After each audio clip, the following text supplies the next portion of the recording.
What's up? What up? What up? What up? What's going on? Get everything situated together. What's going on, world? This is Daniel Rucker with Treu Table. Welcome to the table. We'll do a live broadcast tonight. I told you guys I'm going to jump on tonight and talk about this topic about the most opinionated group of women who also seem to be the most single group of women. We're going to talk about it. Just give me a few minutes to adjust a couple of things. I sent the link out. For those of you who want to join in, feel free. This should be a very interesting broadcast. I'm already looking forward to the madness and the nonsense. Anyway, so 7 o'clock, let's get started. As people join in, I'll add them to the broadcast if they so dare. But anyway, I'm sure you guys are wondering, like, yo, what's wrong with you, boy? Why you got the smoke for your own community? Why do you have an issue with Black women? Well, that is not exactly what motivated this broadcast. What motivated this broadcast was the fact that, like I tell you guys all the time, I do content as well as I always researching content, observing content, digesting content. That's what I do. And something dawned on me the other day when I was watching, that's what it was. It was Anton Daniels broadcast over there with Island Girl Q and a few others. And as I'm observing him delivering, his messages and stuff through the broadcast, if you guys don't know anything about Anton Daniels, great content creator, he does great work. Go ahead and check that brother out, support him. But Anton is a man who, is living his life a certain way, structured, so on and so forth. And he has a wife, he's married. And to what I understand, most of the women on that particular panel weren't. Now, when he was giving them the lay of the land on how to go about acquiring a husband, it was interesting to me because there was always a yeah, but, or what they like to do is they like to dispel the men who have been married for 10 or 20 years, like an Anton, because the game has obviously changed. Like the dating market now is completely different than it was 20, 30 years ago, or however, long. And I'm not saying that it hasn't. What I am saying and what really motivated this broadcast was that I recognized in that moment that our community specifically, and this is no knock to those people who are not of the community, feel free to, digest this content. I'm an equal opportunist. I don't have that, only talk to Black people about Black issues. No, I just so happen to be Black. I just so happen to observe something. So I felt necessary to talk about it, felt motivated to talk about it. So that's what I'm doing. But anyway, this particular broadcast took place the other day.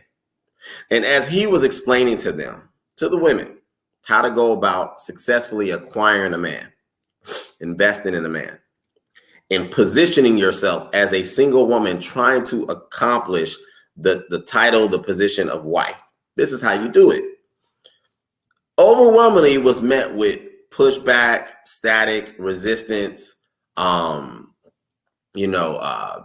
faith arguments, and so on. And it just dawned on me. I was like, hold on. A wise person that wants different in their life will look at someone who has what they have, or has what they have and has what you want. And if you're wise, you would inquire. If you're trying to be rich, I would assume that you would read books, go to seminars. And if you're just so lucky and fortunate enough to meet someone who actually is rich and actually has walked the path you want to walk, then you would, it would behoove you to get their ear, it would behoove you to get their attention, maybe offer them some lunch or something, and sit down with them and pick their brain for an hour if that's possible, if they make themselves available to you. And then you make yourself a student to now be taught how to get from where you are to where they are because they've walked the path.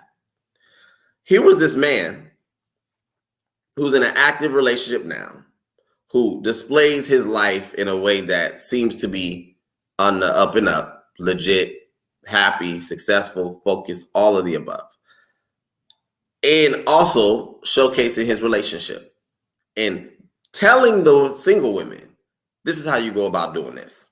This is how we men view women that we're dating, courting, trying to hopefully put you in a position to be considered as a wife.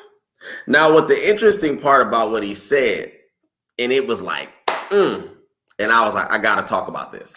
Because I said this some years ago. I said the problem with women, and there's many problems, but we'll keep it on this for the moment. The problem with women is that they don't understand. Let me back up. Let me say it like this. The problem with women and what they've been taught and fed is that their job is to only receive. Their job is to just be present, be available, be in the position to receive from the man, take from the man, get from the man whatever that man has to offer. That's what they've been taught. And with that, they didn't get the second part of that lesson. The second part of that lesson is, if you are trying to stand out amongst the crowd, if you see value in that man, if you believe that man is a good representation of what you want in your future, if he exemplifies characteristics, if he exemplifies all the things necessary that would have you feel moved to accept his proposal if one comes across the table, then, sweetie, it is your job and it is incumbent of you to invest in that man and early. See, other women of other communities understand this. Other women of other communities never have this type of energy to where they will ever utter or say to men as a whole that I'm not going to give you anything until you give me something first. I'm not going to be an awesome woman, show you what I'm capable of, show you what I'm made of, show you what you potentially would be experiencing in a relationship with me for a lifetime until you show me something first. This problem only exists in our community. And it really had me sit back on my seat. It had me sit back and have to be like, how is the most single of the women, the most single women of all the other races have the loudest opinions? How is it that Black women who marry under a 30% rate, matter of fact, they say, the statistics say, I just looked them up the other day, it was 25%, I think it went up 3.6%. So there's some progress being made. But the prior statistics was that 1 in 3 Black women will be married in her lifetime. 1 in 3, 1 in 4. 1 in 4. I think it was 1 in 4. 1 in 4. So for every 4, only one of you guys is going to get a husband, right? 25% will get married in their lifetime. That is a scary statistic. And the mere fact that Black women outnumber Black men by over 2 million. So even with the specific statistics being stacked against you, even with the fact that there's 2 million more Black women than there is Black men, you guys are behind the 8 ball. And what I can't understand is how is it that we have this energy that you think you are not supposed to invest anything into the men that you want, that you don't showcase your ability, showcase your gift, showcase your skill set, showcase your femininity, whatever comes with you.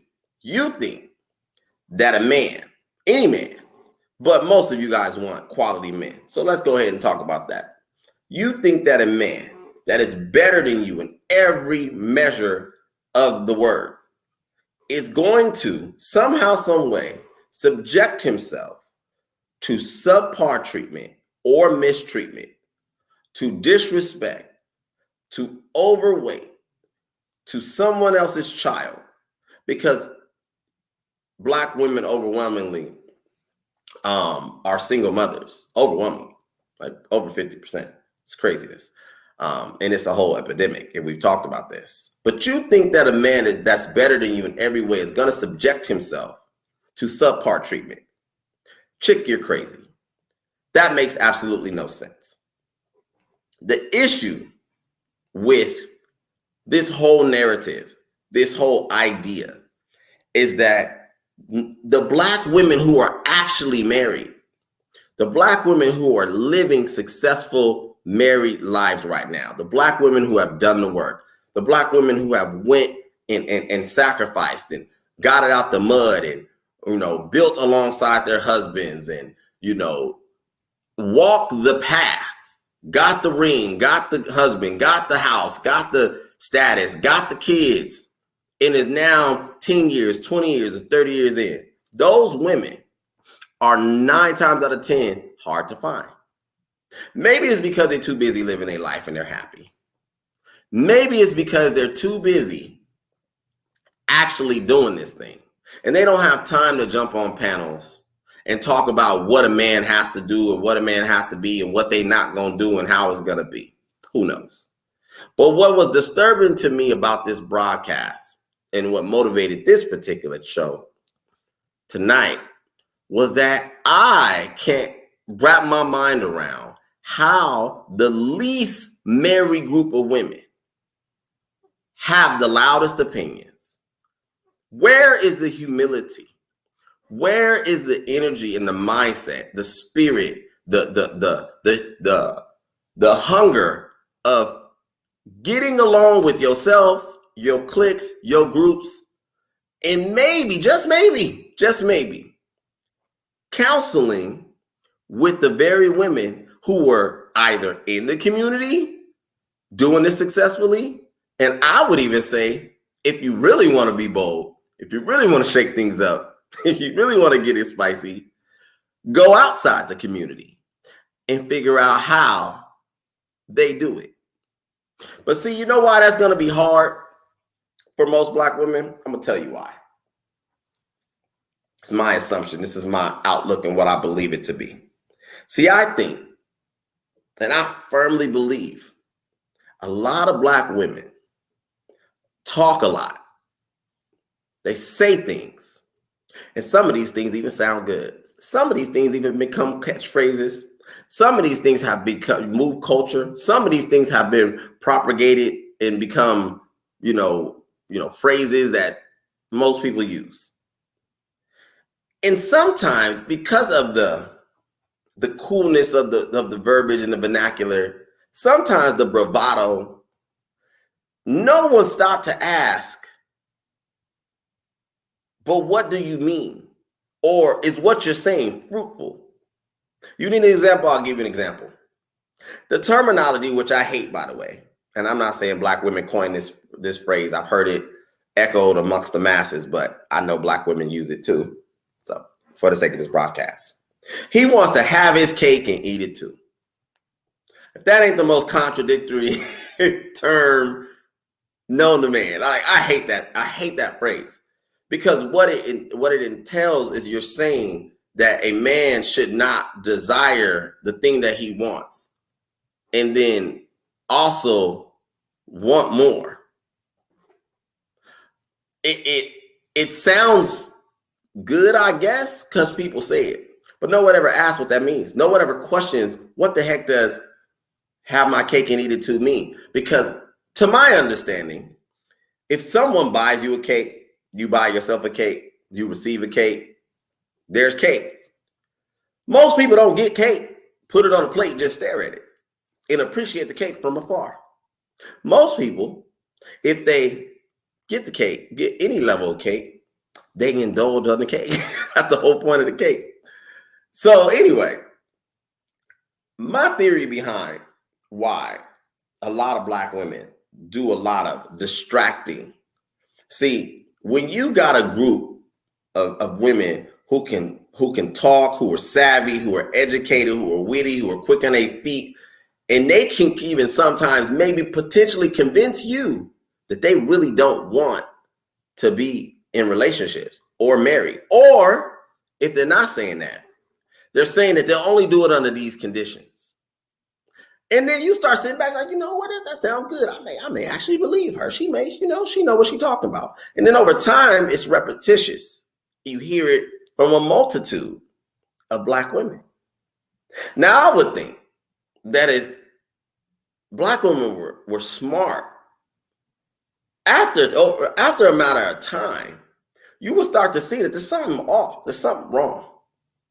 Why is 70% of us, 70+% of us, 72, 73% of us, all saying the same thing, all having the same results? Why is that? Is it the men? Is it the fact that we're just too educated? Or is it the fact that you can't handle a strong Black woman?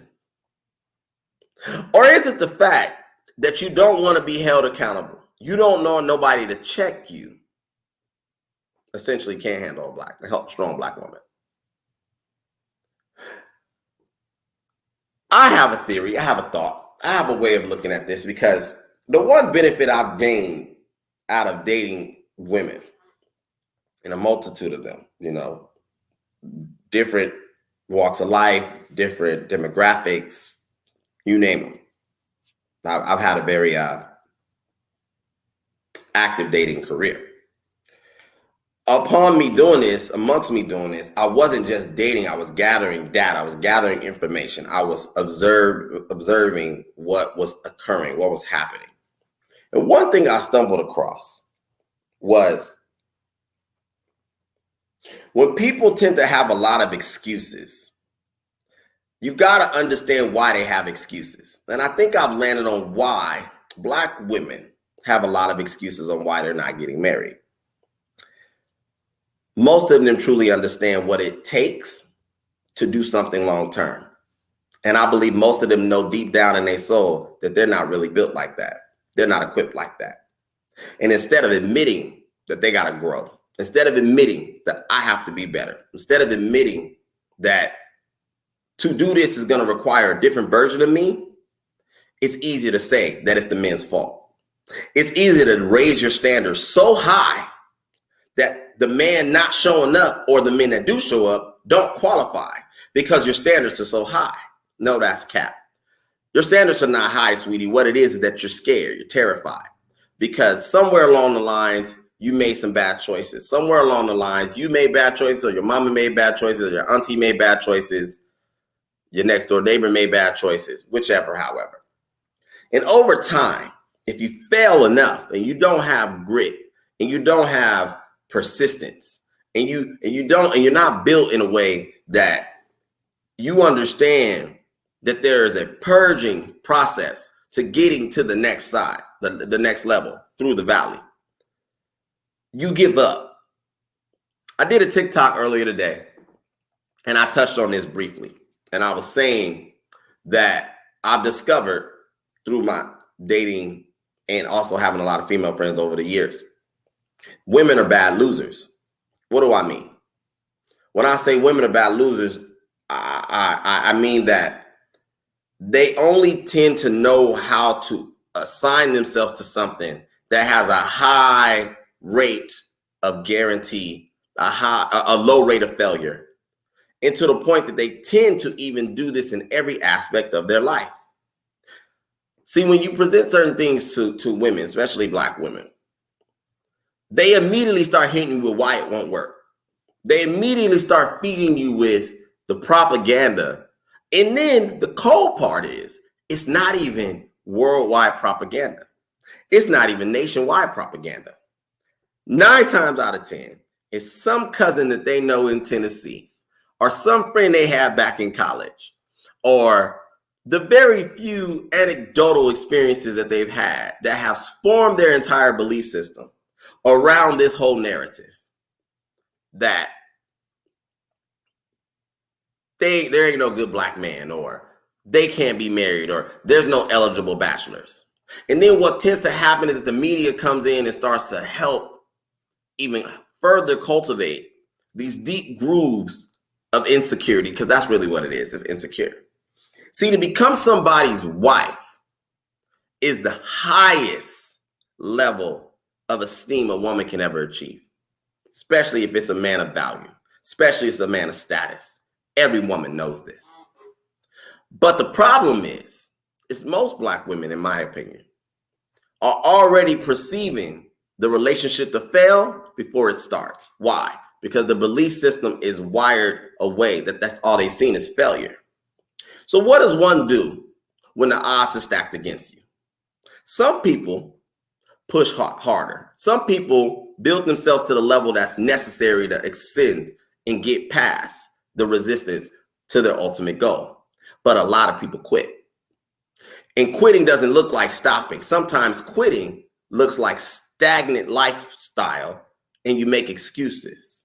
And then you know what they do? They don't make excuses by themselves. They go get other people that make the same excuses. See, because if I'm going to be a loser, I'm not going to be a loser by myself. I'm going to go get a whole bunch of people who are saying the same thing so it don't look like I'm crazy. I'm going to go get people who are echoing the exact same message that look like me so that my failure doesn't look like I'm the one that screwed up. Doesn't look like I'm the one that's off. It's not me. It's the men. It's not the fact that I'm immature. It's the men. It's not the fact that I'm overweight. No. It's the men. No, sweetie. A lot of times, black women do not want to have to explain to their small social circle if that relationship fails. This is what I've seen. And this seems to be a common practice amongst the female demographic because women are so not built for rejection. They're not built for the tenacity. They're not built around losing. They're not built to absorb that. And they're reminded all the time that they're losing. They're reminded when Jesse go get a white girl. They're reminded when they see their favorite rapper or favorite basketball player or some man that is prominent date out. They're reminded when they're at the dinner table at brunch with 3 or 4 of their homegirls and they're having a good time, but guess who walks in? A couple. Don't let them have a family. And this doesn't even have to be black people necessarily, but let it be black people. And she's reminded that she can't have that. This is her belief system. I would think that with all these podcasts, all these channels, all of the social media outlets, the type of technological advancements we have now, that more black women would investigate why marriage is eluding them. Is it because men don't want to be in relationships? That's not it, because it's not stopping them from being with other men, other women. Is it because men are not economically sound? That's not it either. We've already went and debunked the fact that most men are making a minimum of either $5,000 to about $8,000 more than the average woman anyway. Average. So that's not it. Is it that men are commitment phobic? No. Weddings are still happening till this day. But if they're not happening for you, then you have to ask yourself, why? Or you should ask yourself why. And and I can prove what I'm saying because it hasn't even been long that, see, there was a time you would never hear a woman brag about being proposed to. There was a time that you would never hear a woman talk about failed relationships with prominent men. That doesn't make sense. You either are successful in this thing or you're not. Right? But the bar is so low. The self-esteem is so low. The The mere fact that black women don't want to compete, that now we've changed the overall verbiage. See, now it's no longer about, and I talked about this on my TikTok earlier, now it's no longer about actually getting the thing, landing on the goal, acquiring the status, the commitment, the relationship. It's not about that. It's about getting as close to it as possible. It's even about borrowing fragments of it to where it still doesn't look like you're a loser. I'll give you an example because I know you guys want to know. Having a baby out of wedlock. Most black women have opted for the fact that it's easier in their mind, not saying it is, but it's easier to find a man, have a relationship, and at best or at worst, if she gets no proposal out of this, if she gets no marriage out of this, well, at least she could walk away with the child. Crazy to me, but it's happening. And why would you do that? Why would a sane person want to have a kid that requires two people, by the way, and then not have the intention on being with the man you have the kid with? I'm going to tell you why. Because when you are operating out of fear, when you're operating out of pure lack of self-esteem, when you're not esteemed, when you have not been fortified emotionally, you do erratic things and you start to justify crazy behavior like having a child with a man that's not your husband. Because guess what? At least if I don't get a ring, I can at least have a kid and I can live my life at the lowest level of satisfaction, knowing that I, as a woman, at least accomplished something that I was supposed to on this earth as a woman. Because let's be clear, as women, you guys have a protocol too. You guys have a quota as well. The way it used to work is a woman would be raised in culture, raised in the church, raised to be a good woman, raised to know how to cook, how to clean, how to take care of her family in the future, mind you. And she was prepped for it. And most women looked forward to this, even in our community. Overwhelmingly, it was a thing because it was understood that if you were ever going to experience all that this life has to offer, sweetie, you needed a man to do this. Somewhere along the line, mid-century, we can get them 70s or so, they say, this stopped becoming the pursuit. And because of that, ever since, Black women have been on their own agenda, operating outside of their normal capacity, their design, operating outside of the very thing that they were created to do. Now, am I saying that a woman is only good to cook, clean, and pop out babies, or as they say, barefoot and pregnant? Another popular term Black women like to use. No, that's not what I'm saying. What I am saying is that a lot of what you're seeing in the community stems from fear, emotional insecurity, esteem, and downright level of scarcity. The belief system cracked somewhere along the lines where Black women no longer believe that they can actually have the thing that they at one time had in abundance. And they create these barriers to further double down on their delusion. So things like, well, he has to be 6'4". Knowing, well, maybe they don't, but the space has been educating you. Knowing that most men walking around are not 6'4". Well, it's 6'4", six-pack, $100,000, corner office, works at Charles Schwab, graduated, summa cum laude with a 4.2 GPA from a prestigious HBCU or some type of university of some sort. And what they do is they stack the deck so high that no man or very few men can actually accomplish it. And what this does simultaneously is this creates now and eliminates her of having accountability. This eliminates her to have to actually take accountability for her crappy choices, take accountability for her wastefulness, take accountability for the fact that at one time she was picking incorrectly, take accountability that she has not done the work to be picked, take accountability that the reason why nobody wants to wipe you, sweetie, is because you're not nice, or you're not sweet, or you're not loving, or you're not a humble woman, you're not an encouraging woman, you're not a disciplined woman. To be a wife is not just a getting down on one knee and him putting a ring on your finger and you having a festive wedding and a whole bunch of people who comes who don't probably like you anyway, bring you gifts that probably again don't like you anyway, and you get to be celebrated on the union. But guess what? There's after the wedding. And anything in life requires a person to be preparing themselves mentally, emotionally, and physically for the stages of life. Adults know this.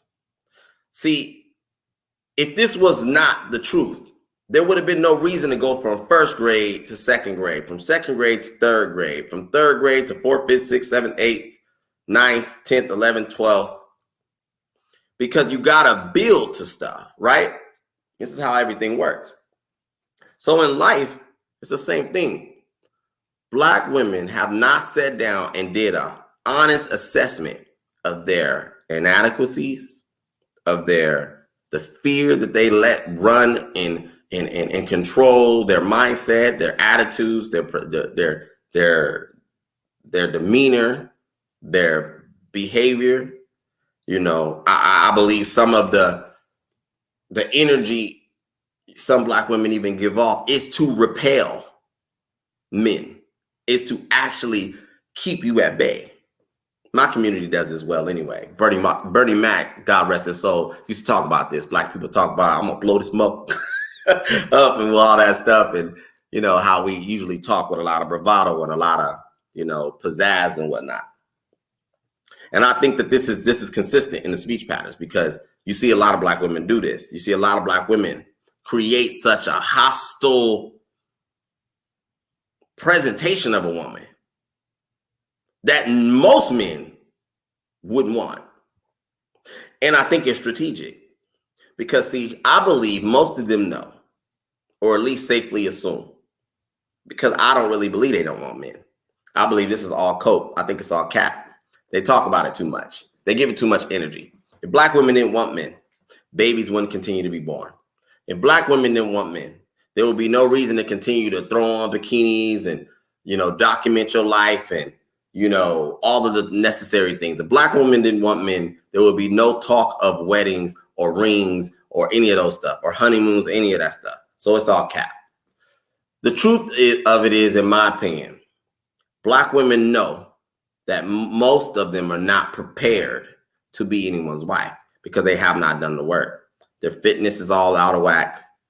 They're the most overweight group of women out of the masses of women. They are the most educated, which is one of the distractions. And this is what they like to do. To throw things like, I'm educated, I work here, my credit score is this, I got a business. So these things are supposed to now esteem you, or at least give the person or people observing her the illusion that she's okay on the inside. Because obviously she's driving a nice car, she makes good money, she works at so-and-so, whatever. She's good, she's great. She's too much woman for men. No. See, all of that stuff is to keep her with the illusion that she actually is in control. Because one thing I have seen in my own life, I observed experience in all the Black women that do get a man, especially a good man. All that talk, all that energy, all that bravado, it melts away. It's not real. It's a representation. It's a representative. Chris Rock talked about this, that when you date somebody, you don't really get the real them, you get the representative. And I think this is what Black women do. And I think they do it in a way because most of them that I've observed and I've encountered are really tender and soft at their core, really passionate people, really tender. They don't want you to see that though, because they don't want to be taken advantage of, because they've been potentially taken advantage of, or they've seen someone that they love be taken advantage of, whichever, however. This broadcast was particularly motivated by that broadcast, the Anton Daniels broadcast. But what I wanted to say is that Black women, if you truly want to experience all that life has to offer, all the things that God created you to do, you are going to have to humble yourself. Ask yourself for forgiveness, because I don't think a lot of you guys forgiven yourselves for the crappy choices you've made, the picks you've made, the things you've done. And that's fair, that's okay. And start being honest. The one thing that I have grown to appreciate out of this space, since I've been in this space, and the red pill, the manosphere, and all of this, is that even myself was not aware of how much Black men overwhelmingly still have a love and affection and a desire for Black women. If you would have asked me this 2 years ago, I'd have told you most brothers gave up on y'all. Honestly, that's what I assumed. That's what I thought. But over the last 2 years and documenting my journey and being on panels and talking to dozens of men and, especially Black men, I've come to realize that it's not too late for y'all. I've come to realize that most brothers, overwhelmingly, like the 80 percentile, are still standing firm and have not given up on Black women. They still want a woman who shares their reflection. They still want a woman that if they do decide to have kids, y'all kids gonna look like you too.